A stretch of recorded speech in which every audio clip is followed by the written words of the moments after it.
Delight IAS में मैं kiwi Singh आप सभी का स्वागत करती हूँ। आज के इस वीडियो में हम अपने एनसीईआरटी समरी कोर्स की सीरीज़ के क्लास 7 के अध्याय 1 हजारों वर्षों में हुए परिवर्तनों की पड़ताल के बारे में पढ़ेंगे।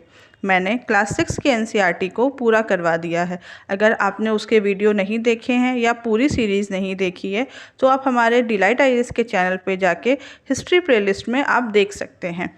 आप लोगों के सुझावों पे मैंने अब डेली क्विज़ का भी पैटर्न शुरू किया है। इसमें मैं आपसे इस चैप्टर से रिलेटेड क्वेश्चन पहले ही पूछूंगी और इसका उत्तर आपको वीडियो के एंड में मिलेगा। आप प्रश्न को पहले ही देख सकते हैं। इसमें यह बताया गया है कि हमें 700 से 1750 के बीच में किन प्रौद्योगिकी के अर्थात टेक्नोलॉजी के दर्शन हुए हैं। आप ऑप्शन देखिए और हम इसका उत्तर अपने वीडियो के एंड में देखेंगे। आइए शुरू करते हैं इस वीडियो को और पढ़ते हैं इन सब के बारे में। सबसे पहले हम जानेंगे मानचित्र के बारे में। आप स्क्रीन पे दो मानचित्र देख सकते हैं। एक जो बाएं तरफ का मानचित्र है वह मानचित्र 1 है और जो दाएं तरफ का मानचित्र है वह मानचित्र 2 है। मानचित्र 1 अरब भूगोलवेत्ता अल इदरीसी ने 1154 में बनाया था। यहाँ जो नक्शा दिया है वह उसके ऊपर बनाए गए इसमें जो नक्शा दिया गया है वह दुनिया के बड़े मानचित्र का एक हिस्सा है जो कि भारतीय उपमहाद्वीप को दर्शाता है। मानचित्र 2 एक फ्रांसीसी मानचित्रकार ने 1720 में बनाया था। आप ये देख सकते हैं कि इन दोनों में काफ़ी अंतर है। जो अल इदरीसी के नक्शे में दक्षिण भारत जिस तरफ है वहाँ पर हम उत्तर भारत ढूंढेंगे जो कि श्रीलंका के द्वीप के ऊपर है और जगहों के नाम भी इसमें हमें अरबी में दिए गए हैं जिनमें से कुछ हमें जाने पहचाने से भी नाम मिलेंगे। मानचित्र 2 मानचित्र 1 के 600 वर्ष बाद बनाया गया था। इसमें हमें जो उपमहाद्वीप के बारे में जो भी सूचना है वो काफ़ी बदल गई हैं और यह नक्शा हमें ज़्यादा परिचित या फैमिलियर दिखेगा। इसमें जो तटीय मतलब जो सी साइड वाला एरिया है वह उसके आप ब्यौरों को देख सकते हैं कि उसमें बहुत बारीक वर्णन किया गया है। यूरोप के नाविक और व्यापारी अपनी समुद्र यात्रा के लिए इसी नक्शे का प्रयोग करते थे। और यह भी एक बहुत महत्वपूर्ण बात है कि दूसरे युग तक आते आते मानचित्र बनाना और उसके विज्ञान में बहुत बदलाव आ गया था। पहले लोग उसका अध्ययन करते थे, उसके दस्तावेजों का, नक्शों का, इसका अध्ययन करके फिर उसकी सूचनाओं के संदर्भ में ऐतिहासिक पृष्ठभूमि बना के नक्शों का प्रयोग करते थे। आइए जानते हैं शब्दावली के बारे में। नई शब्दावली और पुरानी शब्दावली, यह दो प्रकार की शब्दावली हमें देखने को मिलती है। ऐतिहासिक अभिलेख में कई तरीके की भाषाएं मिलती हैं। ये भाषाएं भी समय के साथ साथ बदलती हैं। जैसे कि फारसी मध्य युग, उदाहरण के लिए मध्य युग की फारसी आधुनिक युग की फारसी से भिन्न है। इसकी भिन्नता व्याकरण के साथ साथ शब्द भंडार से भी हुई है। इसके अलावा शब्दों के अर्थ में भी बदलाव आया है। उदाहरण के स्वरूप पे हम हिंदुस्तान और भारत को लेते हैं। आज हम जिस हिंदुस्तान की हम उस समय बात कर रहे होते हैं जब 13वीं शताब्दी में फारसी के एक मशहूर इतिहासकार मिनहाज ए सिराज ने हिंदुस्तान शब्द का प्रयोग किया था तो उनका आशय सिर्फ और सिर्फ पंजाब, हरियाणा और गंगा यमुना के बीच का इलाका था। उन्होंने इस शब्द का राजनीतिक अर्थ में सिर्फ उसका उतने ही हिस्से के लिए प्रयोग किया था जो दिल्ली सल्तनत के अंतर्गत आता था। सल्तनत के प्रसार के साथ साथ इस शब्द के अंतर्गत आने वाले क्षेत्र भी बढ़ते गए, लेकिन इसमें कभी भी दक्षिण भारत का समावेश नहीं हुआ था। इसके विपरीत 16वीं शताब्दी के आरंभ में जब बाबर ने हिंदुस्तान का प्रयोग किया तो उन्होंने इसका प्रयोग पूरे उपमहाद्वीप के लिए किया था। यहाँ के भूगोल, पशु पक्षियों, यहाँ के निवासियों सभी के लिए हिंदुस्तान का प्रयोग किया गया था। यह प्रयोग 14वीं शताब्दी के समय अमीर खुसरो द्वारा किए गए हिंद से भी किया गया था। इसके साथ जब हम भारत शब्द को देखते हैं तो भारत एक भौगोलिक और एक सांस्कृतिक तत्व के रूप में पहचाना जाता है। यहाँ पे हिंदुस्तान शब्द से जो राजनीतिक और राष्ट्रीय अर्थ नहीं जुड़ते थे वह भारत से हमें जुड़ते हुए दिखते हैं। किसी भी शब्द का प्रयोग करने में इतिहासकारों को बहुत सावधानी रखनी चाहिए क्योंकि कुछ ऐसे शब्द हैं जिनका अब अर्थ अलग है और पहले अर्थ अलग था। जैसे उदाहरण के लिए आज हम विदेशी शब्द को लेते हैं। हमारे युग में इसका अर्थ हो जो व्यक्ति भारतीय ना हो उसके लिए हम विदेशी शब्द का प्रयोग करते हैं, परंतु मध्य युग में कोई व्यक्ति जो किसी गांव में आने वाला कोई भी अनजान व्यक्ति जो हमारी समाज, हमारी संस्कृति का ना होता था उसे हम विदेशी कहते थे। ऐसे व्यक्ति को हिंदी में परदेसी और फारसी में अजनबी कहा जाता था। इसलिए नगरवासी के लिए वनवासी विदेशी होता था, किंतु एक ही गांव में रहने वाले दो किसान अलग अलग धार्मिक और जाति परंपराओं से जुड़े रहने के साथ साथ इसलिए वह विदेशी नहीं होते थे। और आज विदेशी की परिभाषा बिल्कुल ही बदल चुकी है। आइए जानते हैं ऐतिहासिक स्रोतों के बारे में। इतिहासकार किस युग का अध्ययन कर रहे हैं, किस खोज के बारे में क्या जान रहे हैं, इसके लिए वह स्रोतों का सहारा लेते हैं, जो कि बहुत ही महत्वपूर्ण है। किसी भी पुरातत्ववेत्ता के लिए यह जानना कि उस समय के समय में क्या हो रहा था। ऐतिहासिक स्रोत एक बहुत महत्वपूर्ण विषय होते हैं। जैसे कि हमने क्लास 6 की एनसीईआरटी में ये पढ़ा था गुप्त वंश और हर्षवर्धन के बारे में। वह हमने कैसे पढ़ा था, उनके बारे में जितने हमें पुरातत्वविदों को उनके बारे में जानकारियाँ मिली थी वह उनके स्रोतों से ही हमें प्राप्त हुई थी। इस समय हम जिन स्रोतों का अध्ययन करेंगे वह काफ़ी अलग है। इसमें हम जिन वस्तुओं का अध्ययन करेंगे वह पुस्तकों के तौर पे होंगी।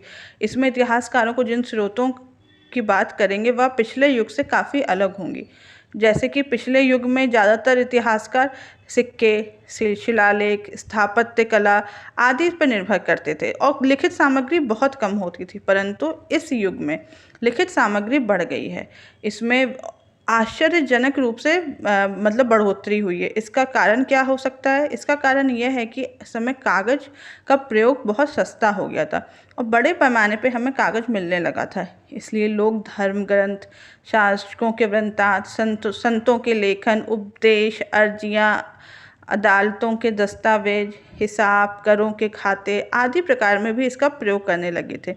धनी व्यक्ति, शासक, जन, मठ तथा मंदिर में पांडुलिपि एकत्र की जाती थी। इन पांडुलिपियों को पुस्तकालयों और अभिलेखागारों में रखा जाता था।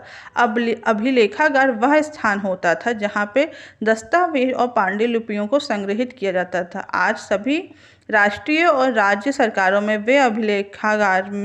वे सभी पुराने अभिलेख और लेन देन का ब्यौरा या रिकॉर्ड है। उस समय छापे खाने तो होते नहीं थे, तो लोग लिपिक या नकलन वीस हाथ से पांडुलिपियों की प्रतिलिपि बनाते थे।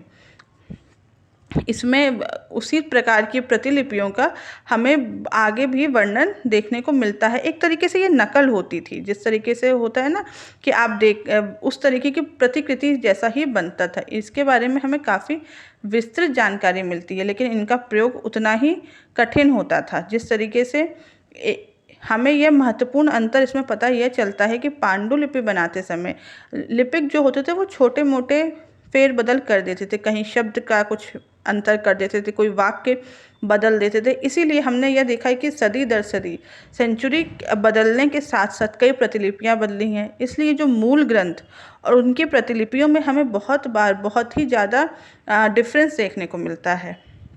हमें और सबसे गंभीर समस्या यह है कि अब जो मूल पांडुलिपि है, जो मूल प्रतिलिपि है, वह कहीं शायद नहीं मिलेगी। इसलिए हमें लिपिकों द्वारा बनाई गई ही प्रतिलिपि पर निर्भर रहना होता है। इसलिए कभी कभी इतिहास के बारे में एक होता है ना, एक डिल्यूजन सा रहता है कि वह बात सही थी या गलत थी, या उसके बारे में जो इतिहासकार ने कहा है वह सही लिखा है या गलत लिखा है, या जो हमारे तक पहुंचा है वह सही है या नहीं है। आइए हम जानते हैं फिर नए सामाजिक और राजनीतिक समूह के बारे में।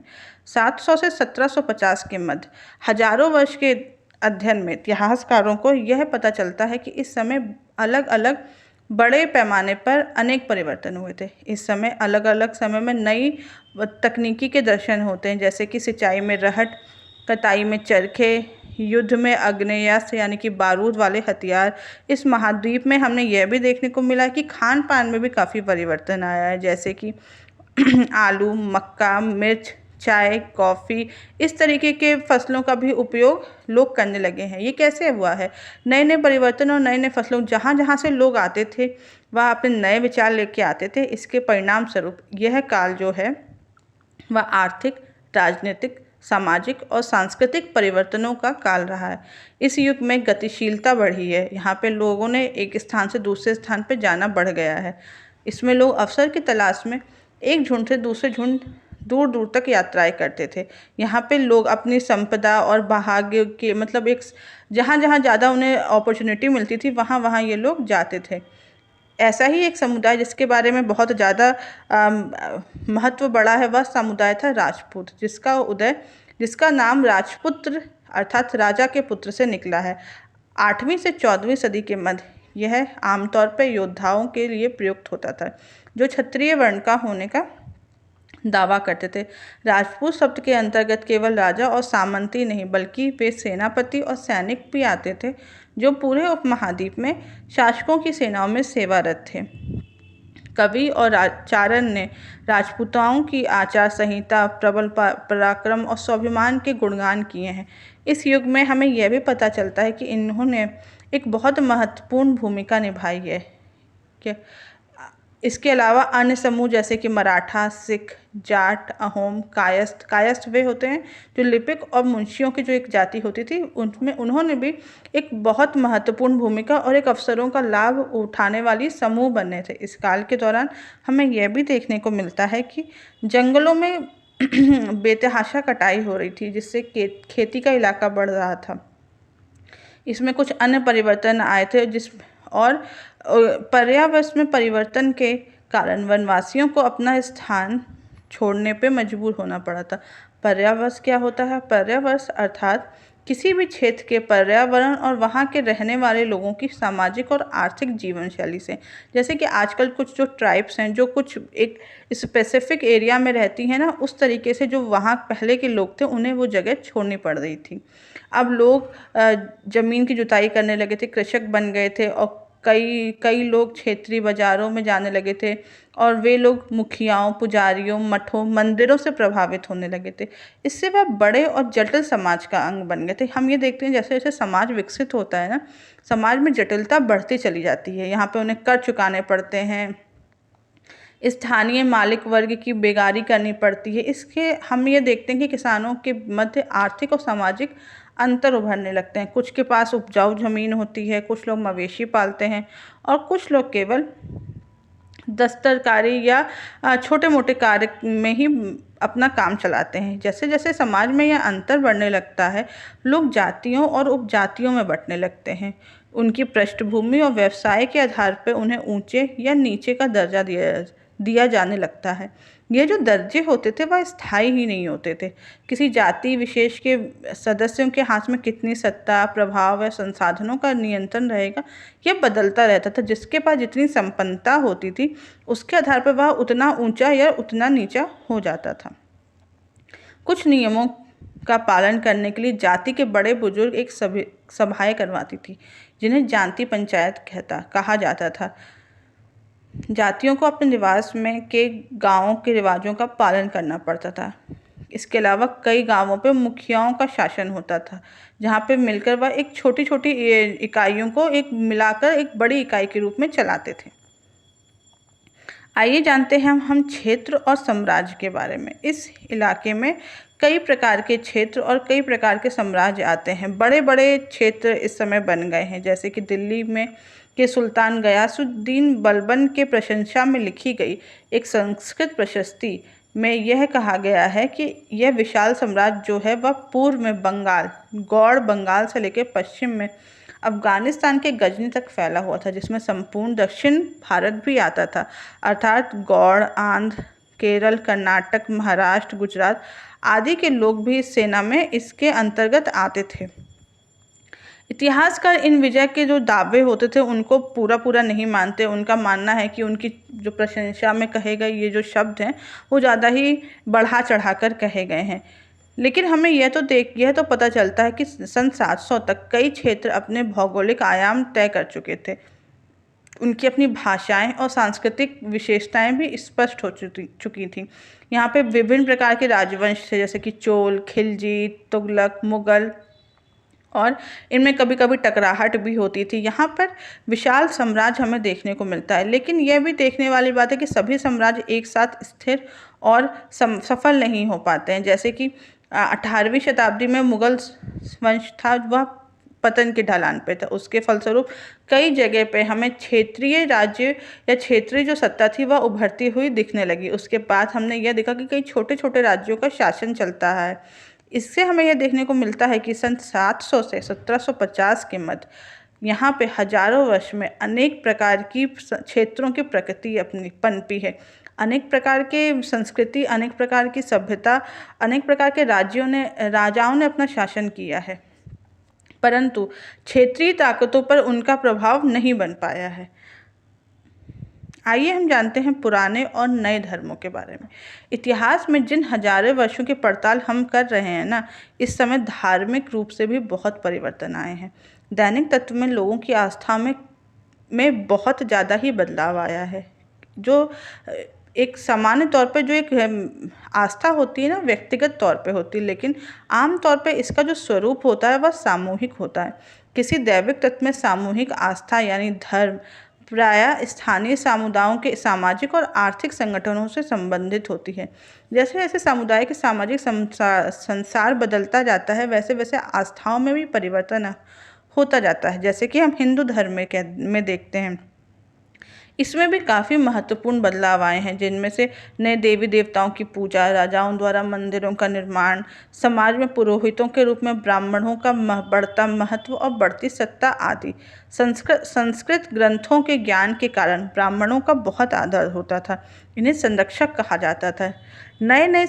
नए नए जो संरक्षक थे, अर्थात जो नए नए सम्राट थे, वे स्वयं इनकी प्रतिष्ठा की चाह में होते थे, इसलिए इनका समर्थन करने के कारण इनका समाज में दबदबा और बढ़ता था। इस युग में एक महत्वपूर्ण भक्ति की अवधारणा आई। इसमें ईश्वर की कल्पना एक प्रेमेल इष्ट देवी देवता के रूप में की जाती थी, जहाँ पर यह बताया जाता था कि पुजारियों के कर्मकांड के बिना भक्त भगवान तक नहीं पहुँच सकता है। ऐसा उस समय का वातावरण हो गया था। इसके बारे में हम आगे की चैप्टर्स में जानकारी लेंगे। इसके अलावा यहाँ पे एक दूसरे धर्म का उदय होता दिखता है, वह है इस्लाम धर्म। यहाँ पर हमने ये देखा कि इस उपमहाद्वीप में, मतलब भारतीय उपमहाद्वीप में नए नए धर्मों का आगमन हुआ था। कुरान शरीफ के संदेश के द्वारा भारत में पहल 7वीं शताब्दी में व्यापारियों और नाविकों के द्वारा इस्लाम धर्म पहुंचा था। मुसलमान कुरान शरीफ को अपना धर्म ग्रंथ मानते थे। वे एक ईश्वर अल्लाह की सत्ता पर विश्वास रखते थे, जिसका प्रेम, करुणा और उदारता अपने साथ में रखने वाले व्यक्ति को गले लगाता है, चाहे उसकी सामाजिक पृष्ठभूमि कुछ भी रही हो। अर्थात एक प्रकार की सामाजिक समानता की इनकी पृष्ठभूमि थी। कुछ शासक इस्लाम और इसके विद्वान जो धर्मशास्त्री और न्यायशास्त्री अर्थात उलेमा, जो उनके जो धर्म न्यायशास्त्री और या जो धर्म गुरु होते थे, उन्हें उलेमा कहा जाता था, को संरक्षण देते थे। हिंदू धर्म की ही भांति इस्लाम के अनुयायियों को भी अपने धर्म की अलग अलग व्याख्या करने की अनुमति थी। मुसलमानों में कुछ सिया थे जो पैगंबर साहब के दामाद अली को मुसलमानों का नेता मानते थे, और कुछ सुन्नी थे जिन्होंने खलीफाओं के प्रभुत्व को स्वीकार कर लिया था। इस्लाम के जो आरंभिक दौर था, इसमें जो खलीफा वाला नेतृत्व था, उन्हीं की परंपरा चलती ज़्यादा आ रही थी। इस्लामी न्याय सिद्धांत, विशेषकर भारत में हनफी और शफी ऐसे सिद्धांत हैं जिनकी परंपराओं में भी काफ़ी अंतर रहे हैं। इस प्रकार हम देखते हैं कि धर्म सिद्धांतों और रहस्यवादी विचारों में भी काफ़ी परिवर्तन देखने को मिलते हैं।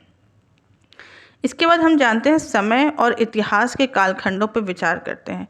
इतिहासकार समय को केवल घड़ी या कैलेंडर में नहीं देखते थे, वह केवल उनका नज़रिया सामाजिक आर्थिक परिवर्तन में आने वाले जिस प्रकार से दिखता है, उसके आधार पर भी होता था। यदि अतीत को कुछ समान विशेषताएं रखने वाले बड़े हिस्सों या कालों में बांटा जाए तो उसका अध्ययन करने में आसानी होती है। जैसे कि 19वीं शताब्दी में अंग्रेजी इतिहासकारों ने, जो ब्रिटिशर्स इतिहासकार थे, उन्होंने भारत के इतिहास को 3 युग में बांटा था: हिंदू युग, मुस्लिम युग तथा ब्रिटिश युग। यह विभाजन इस विचार पर आधारित था कि शासकों के धर्म के आधार पर जो ऐतिहासिक परिवर्तन हुआ है बस उसी पे आधारित था। उस समय अर्थव्यवस्था, समाज और संस्कृति में कोई महत्वपूर्ण बदलाव नहीं आए।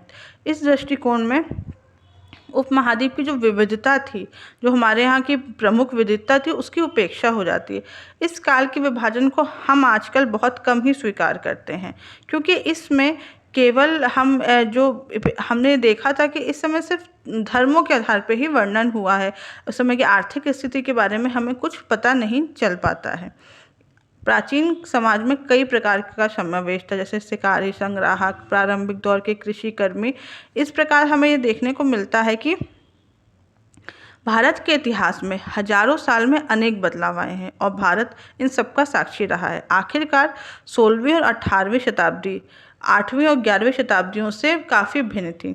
इसके काल में ऐतिहासिक तुलना करना मतलब एक तरीके से समस्या से खाली नहीं है। फिर भी मध्यकाल की तुलना आधुनिक काल से कर ही ली जाती है। आधुनिक के साथ साथ भौतिक उन्नति और एक प्रकार का भौतिक प्रगति का भाव जुड़ा हुआ है। इसका आशय यह है कि मध्यकाल जो था वह रूढ़िवादी था, उसमें कोई परिवर्तन नहीं हुआ था। लेकिन ऐसा है नहीं, उसमें भी हमें काफ़ी ज़्यादा परिवर्तन देखने को मिलता है। हम ये देखते हैं कि जो समय के साथ साथ बदलता है ना, जैसे प्राचीन काल है, मध्यकाल या आधुनिक काल, उस समय जो हमारे समाज की स्थिति होती है, उसकी सामाजिक, आर्थिक, हर प्रकार की स्थिति में हमें बदलाव देखने को मिलते हैं। अब जहाँ भी देखिए, जैसा भी संभव है, आप देखते हैं कि हमारे आसपास की दुनिया में भी हम अभी भी बदलाव देख रहे हैं।